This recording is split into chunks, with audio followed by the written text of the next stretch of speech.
The word legendary gets thrown around a lot in the automotive world. Just sometimes, a car comes along that's so absolutely ridiculous, so patently insane, that it actually deserves that title.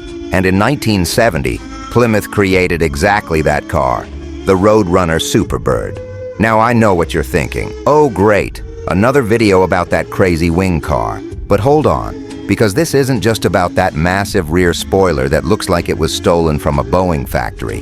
No, this is about one of the most fascinating stories in American automotive history, where a bunch of engineers basically told physics to take a vacation and created a street-legal NASCAR weapon that was so ahead of its time, it's actually more aerodynamic than some modern supercars. Yes, really. The Superbird was Plymouth's answer to a problem that, honestly, only muscle car-crazed Americans in the 1970s would try to solve. How do we make a family car do 200 miles per hour?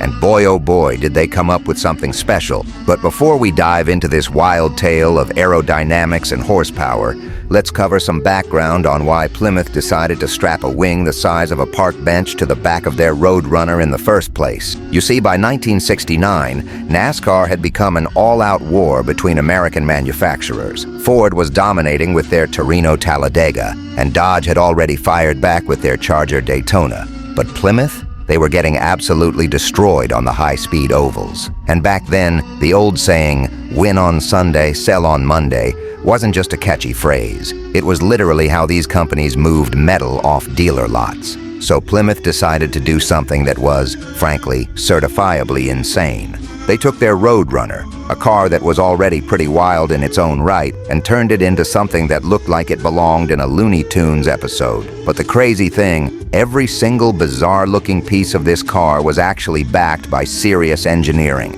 Let's start with that nose cone. That massive, pointy front end wasn't just for show, though it definitely showed up in a big way. The engineers actually developed this thing in a wind tunnel, just like you'd expect from a modern supercar. And speaking of modern, get this. The Superbird's drag coefficient was 0.28, which is legitimately better than some supercars being built today. I know it sounds absolutely ridiculous, but this 1970s muscle car was genuinely cutting through the air better than cars being built 4 decades later. Now, we need to talk about that elephant in the room, or should I say, that Hemi in the room. Because while the base Superbird came with a 440 Super Commando V8, making 375 horsepower, which was nothing to sneeze at, the holy grail was the 426 Hemi. This wasn't just any engine, this was Plymouth's nuclear option, officially rated at 425 horsepower.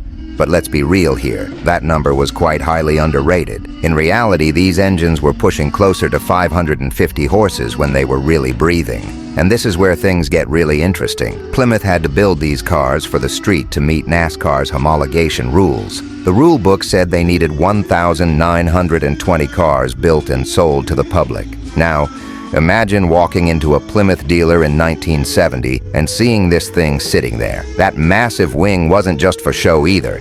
It was actually designed to be exactly that height so the trunk could still open. Talk about form-following function. But here's the part that really blows my mind. Dealers couldn't give these things away when they were new. I mean, think about it. You're trying to sell what looks like a road-going spaceship to people who just want a normal muscle car. Many Superbirds sat on dealer lots for months, just to make them look more normal. Can you imagine doing that today? That's like taking the doors off a Lamborghini because they open funny. Only 93 of these birds were built with the mighty Hemi engine, which makes them about as rare as finding someone who doesn't have an opinion about pineapple on pizza. The rest got either the 440 Super Commando or the 446 Pack.